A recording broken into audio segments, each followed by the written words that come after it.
Just like the scripture said in Psalms 2, that the heathen is raging, but the people imagine a vain thing. To me, the vain thing, what people imagine is that everything is going to be all right.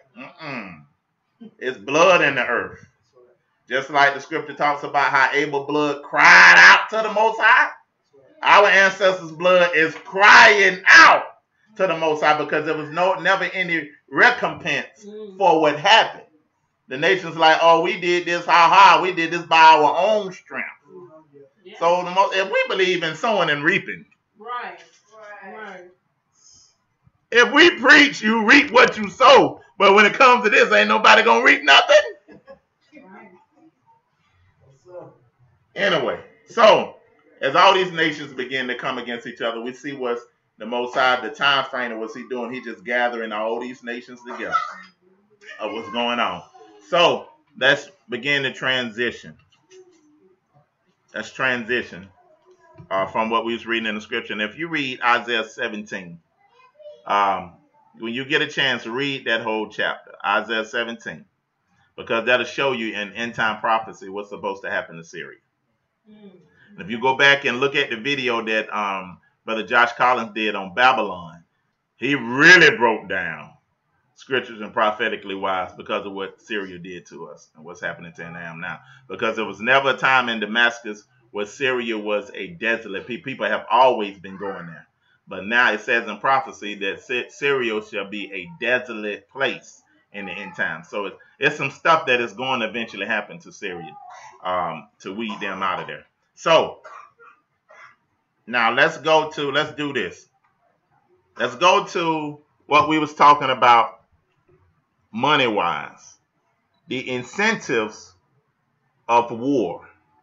What America gets out of war, what all these nations get out of war. The financial status, or lack of better words, the finances that they gain out of it's more of an incentive for them to have war if they want the financial gain that they want. So this is why they have wars within Iraq, wars in Iran, all these type of wars. America trying to be the police of the earth. One day when I get some time, just like we did the exposing of the America's dark past, we're going to really hit all of what America dark past has been. With all this 9/11 all the way up until today. But that's for another year and another time. We're going to take a break from all for a minute. But, so let's look at this. Let me bring this up. This will show you some of the incentive of why they want to keep war going. And this is why it's important, man, for the military people. You got to really make a decision. I know a lot of us get in the military in order for finances to get, a lot, especially with us, because we want a better financial situation. We want a career, I want the GI Bill and different things like that, but it's getting rough. But I look what it says. It says in a budget request for 2015, the Defense Department estimated that it spent nearly $325 million on procuring 196 missiles this year. Along with that research, development, and testing evaluation, that an average of more than $1.6 million was spent on a missile. And then, let's keep reading. But the Lockheed Martin jet program saw plenty of scrutiny for a price tag in tens of billions, and until airstrikes like the one in Syria, the $143 million per plane jets have been sent with no combat. So these things have just been being made because you have contractors that build these defense weapons for these different nations, or for our defense. So the taxpayers' money go towards the research and go towards of making the materials, right? So these companies are owned by major corporations that major officials can put stock in the making of these materials for war. So as more war goes on, the more demand for the products, which does what? Raise the stock, which does what? Put more money in their pockets. Right. My wife was telling me I think it was the Vietnam War, that Reagan wife, She invested her money or made a company based off of body bags, and she made big millions of dollars for the body bags in the Vietnam War. Started the war. Don't nobody understand completely why we got involved, why that war got started. Invested the stock, made millions based off of body bags. So these contractors get together, they get the funds from the taxpayers' money, billions of dollars. We spend $143 million on making something that we don't want even using, that just was sitting up. But the more demand for the product, the more stock is raised, and my investment will raise over time. All right, let's keep going. We pretty much understand that. Let's keep going. It says, in fact, the DC-based defense think tank estimate the U.S. continues with moderate airstrikes in Syria and Iraq. The cost will range from $200 million to $300 million a month. This is what we're spending on war. But the cost obviously goes up and the military involvement increases. And the future costs depend on to how great extent and how long the operations continue. So this is why we are in these wars so long. So we pretty much got the understanding of why they want to keep war going, because of the contractors. The contractors get money for building it. They got an invested stock in their company, and everybody make money. And what the contractor does, they end up paying for the politician campaign if they're trying to get a government, or trying to get an presidency or some type of government seat. Lobbyists. Yep. So let's go to Syria. Now we understand the concept. Those missiles, $1.5 million a missile. We shot 59 of them. Trump did it without Congress approval. Why do you think he did that? He got an investment interest because the company that he used, the missiles that he used, was a company called Raytheon. Look up Raytheon. They manufactured the missiles. He had an invested stock in the missiles. And by sending those missiles, the stock went up and he got paid for sending those missiles over there. Because the demand went to a greater level for it to shoot it over there. So the stock of Raytheon went up when he shot those missiles, because he could have used smaller missiles than those or better missiles than those. So it was noted that those missiles, that the place that it hit was still able to operate the next day. So he shot those missiles. He had an invested interest in it, and this is why I believe why he got nothing but billionaires in office that's not qualified. Because we finna make some money. And this is why he won't release his taxes, because you will see what all his investors' interest is in, which dictates his decision making. So this is why I got all my friends, because how many of them you think about it? And he's so arrogant that he don't even think that I might not want to use the missiles that I got invested stock in, because somebody might see that. That's the only way he's going to get paid. So in the end, he don't care. But watch what this does, because Russia and Iran has a invested interest in Syria. And by Trump shooting off those missiles and hitting Syria, what would that cause distraction of? Because he was still under investigation for having ties with who? With Russia. So if I hit a place where Putin has somewhat of an invested interest in Syria, it would make it look like I have no ties to Putin and get the public off my back. Now people starting to say that now he's looking very presidential. That was a smart move. He's showing his, his smartness in so many words. So we can see that they have invested interest. Now I want y'all to look at, I'm going to show two videos that I want y'all to see. That's another video. I can kind of throw that in the group so we can go ahead and get ready to end the class. That Assad, which is the president, is really breaking this thing down, because he said, I got no reason to gas my own people. That would be aiding the terrorists that I'm against, that I've been on record fighting against, and call them a coming enemy. And Trump was saying in the beginning of his campaign that he'll never get involved with Assyria. But now all of a sudden, because of his invested interest, that's why the Bible said, don't trust man. You got to be a fool to be trusting somebody that's corrupt.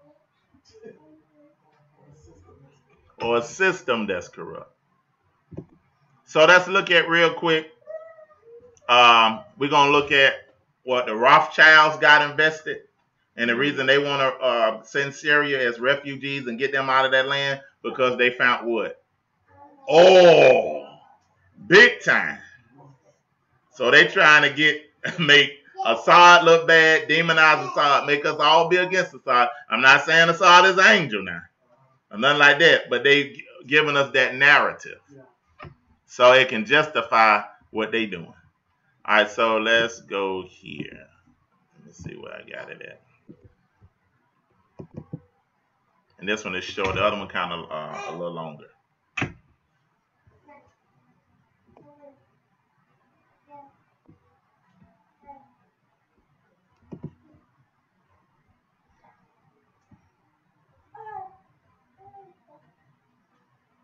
Hey Internet friends, yesterday on the 100th anniversary of the US entering World War I, the US launched missiles at a Syrian airbase in response to a chemical weapons attack that reportedly killed more than 100 people. But the question buzzing across the internet is, what did Assad have to gain from gassing his own people? Thus, we have whispers of a false flag, orchestrated by the very groups, nations, and individuals who would benefit from the fall of Assad. Maybe over the last couple of days, the idea of a false flag has crossed your mind too. Maybe that's why you're watching now. And I would propose that it should give you pause that even for a moment, you consider that these attacks were manufactured.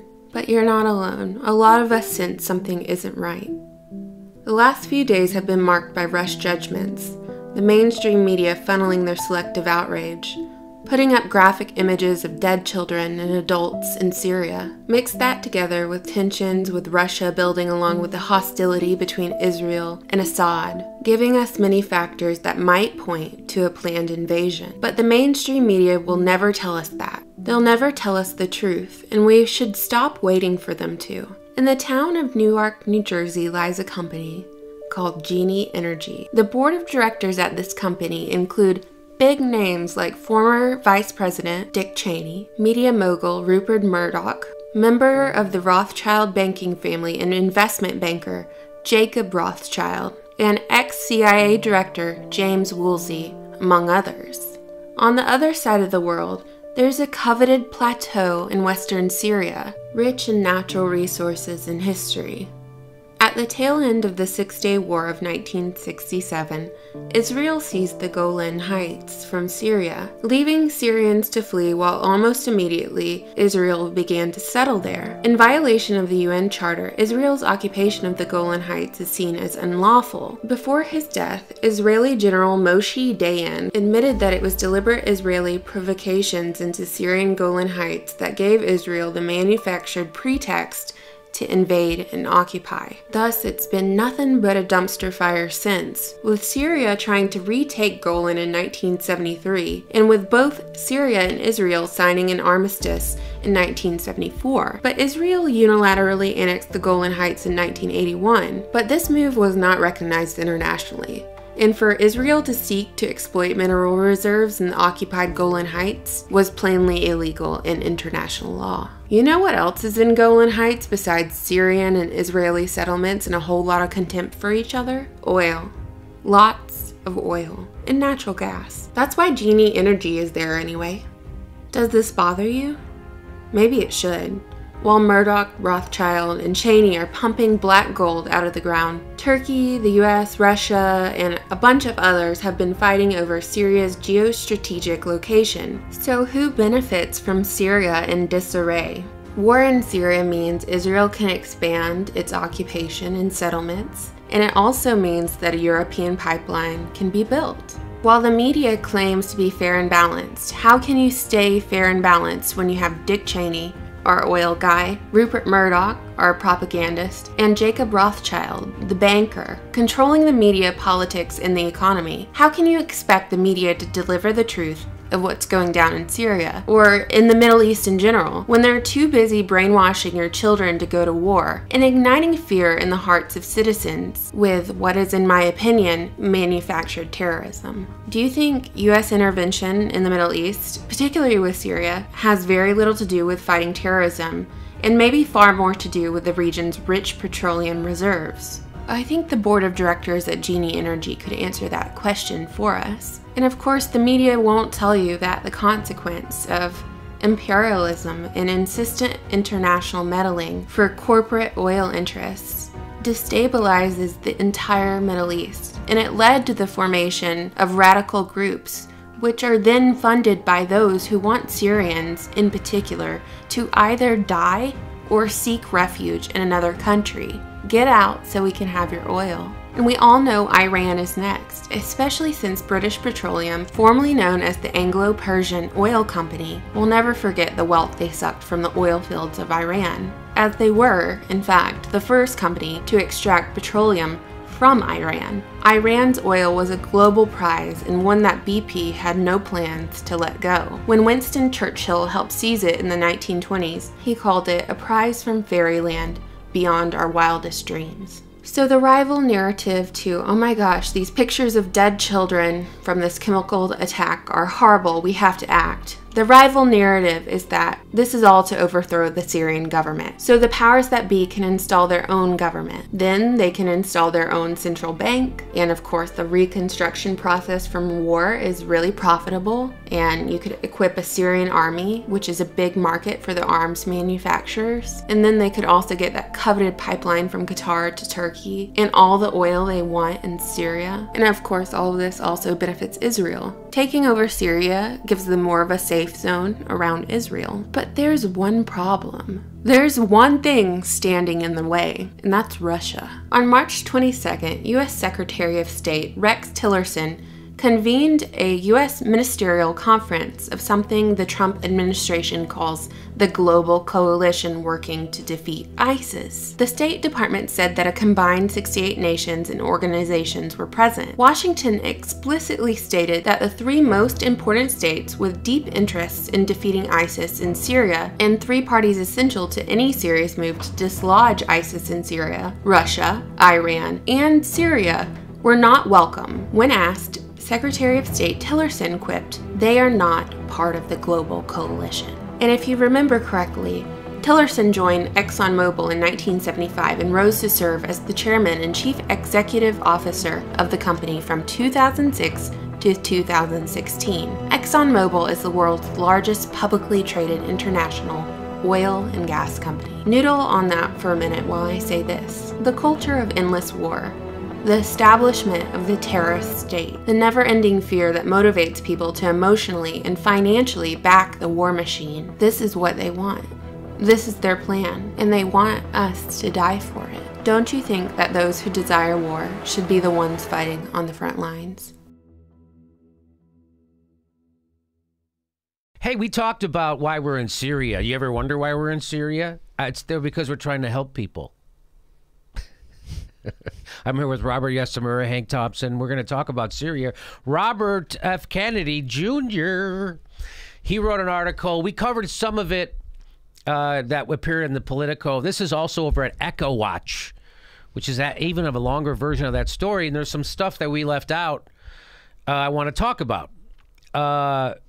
So what are we doing in Syria, right? So what America doesn't know is that the CIA, at our behest, has been toppling governments in the Mideast left and right, trying to all the time since the 40s. This is true. Iran, Syria, Jordan, Afghanistan, all of them. We've been had our fingers in. We want to control it.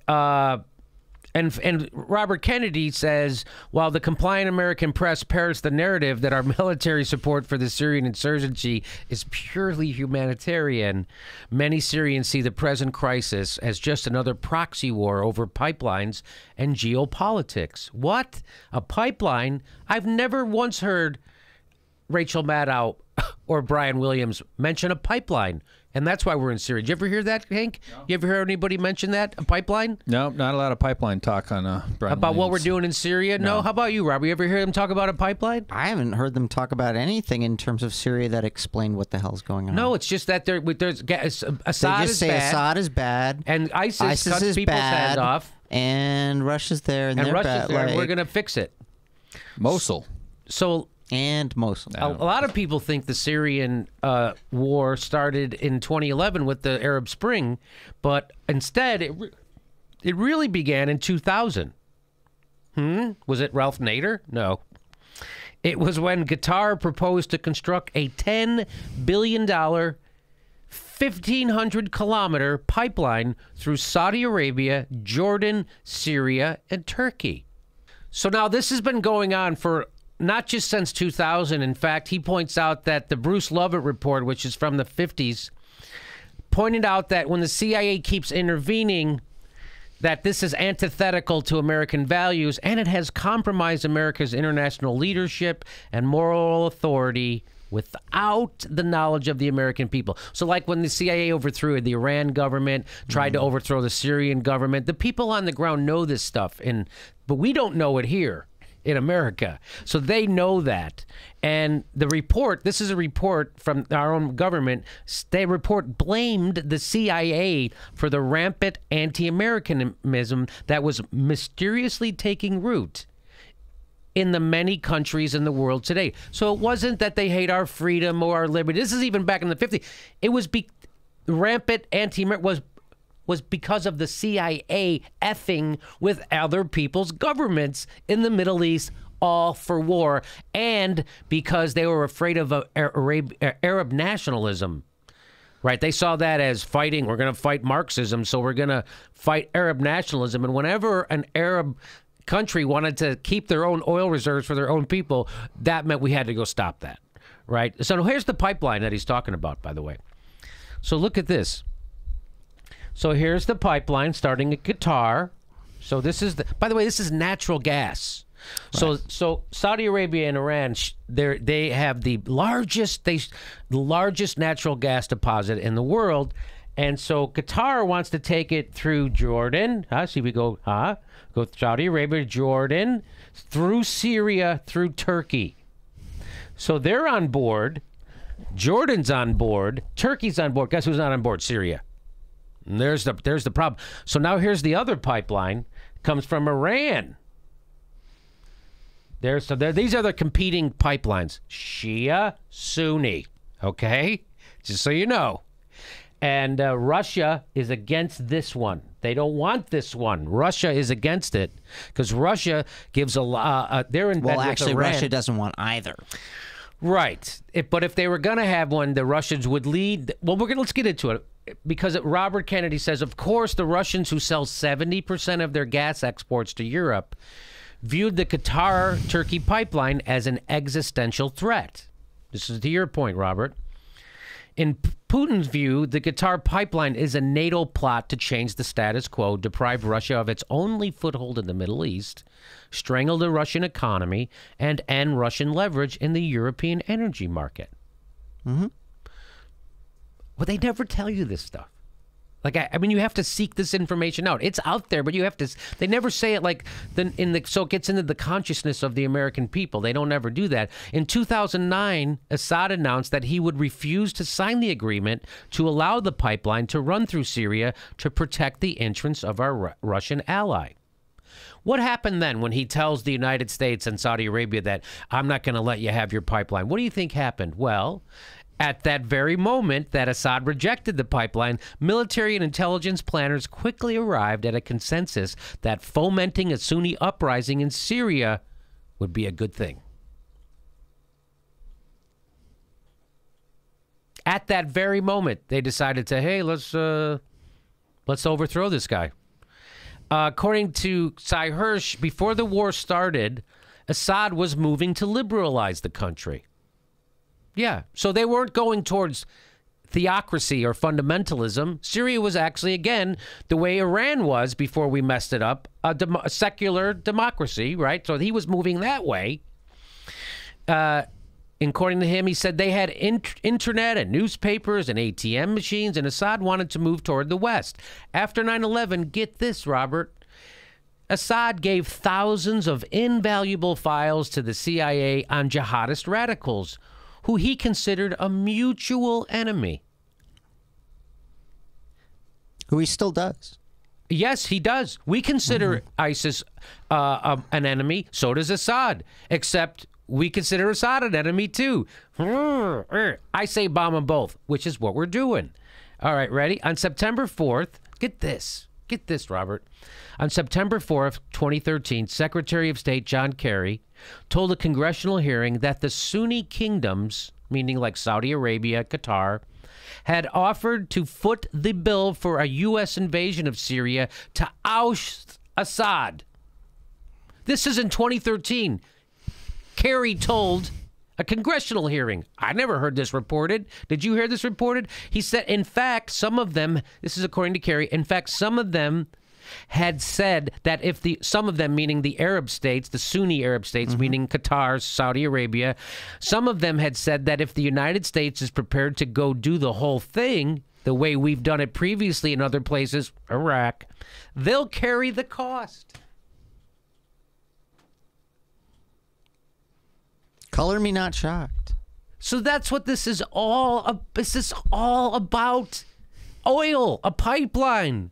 This isn't about John Kerry pretending to be upset that they're bombing hospitals or using chemical weapons, and that's why we got to go in there. It's all about oil. And Saudi Arabia using the American dollar as their oil-based price, right? And we don't have the dollar's no longer backed by gold; it's backed by Saudi Arabian oil.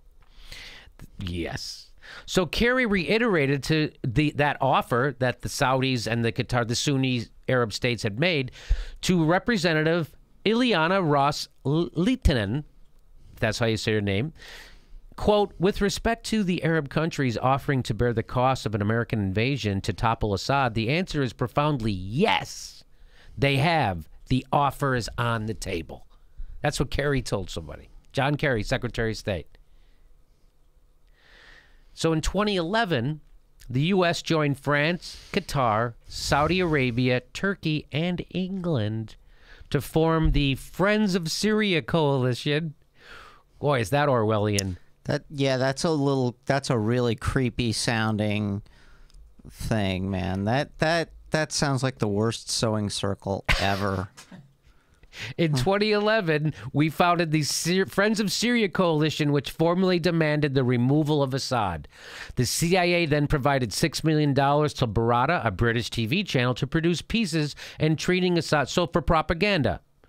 Saudi intelligence documents published by WikiLeaks show that by 2012, Turkey, Qatar, and Saudi Arabia were arming, training, and funding radical jihadist Sunni fighters from Syria, Iraq, and elsewhere to overthrow Assad. So that means all of our allies in the Mideast were funding the people we claim to be fighting. ISIS, cutting people's heads off, radical Islamic jihadists. Those people, the guy who's up, those people, our friends in the Mideast are funding. So they're funding our enemies. Our friends are friends with our enemies. The idea of fomenting a Sunni-Shia civil war to weaken the Syrian and Iranian regimes so as to maintain control of the region's petrochemical supplies was not a novel notion in the Pentagon lexicon. Really? This wasn't the first time they'd thought of it? No, in fact, a damning 2008 Pentagon funded RAND report proposed a precise blueprint for what was about to happen. The report observes that control of the Persian Gulf oil and gas deposits will remain, for the U.S., a strategic priority that will interact strongly with that of prosecuting the long war. Ugh. In 2008, they said this. The long war. The long war to overthrow the uncooperative Bashar Assad was a feasible path to achieving the shared objective of completing the Qatar-Turkey gas link. So there's more to this. We'll cover it tomorrow. There's a lot more to this.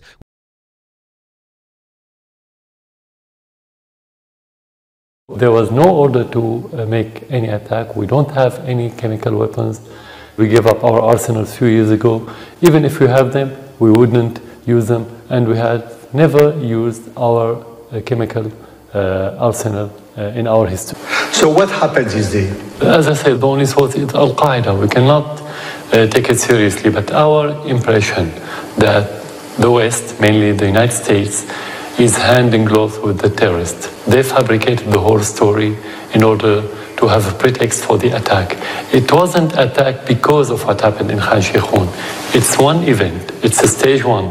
The play that we saw on the social networking and on TVs, the propaganda, and the stage two is the military attack. That's what we believe is happening because it's only few days, 2 days, 48 hours between the play and the attacks, and no investigations, no concrete evidence about anything.